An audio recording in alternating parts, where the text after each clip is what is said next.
আর কি লাগে ওর চুরি যা হইলো না, আমি গেলে মাছ করা নিয়ে গেলাম নিকো। আমার ছোট মাছের প্রতি খুব লোভ। ঘুষিও ওরে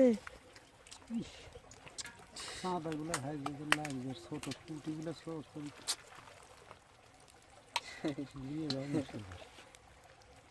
যে সব খাবে না বেচবে? গুছি গুছিয়ে দিলে বেছে দিব, নিয়ে যায় নিয়ে যায় তো সমস্যা গো।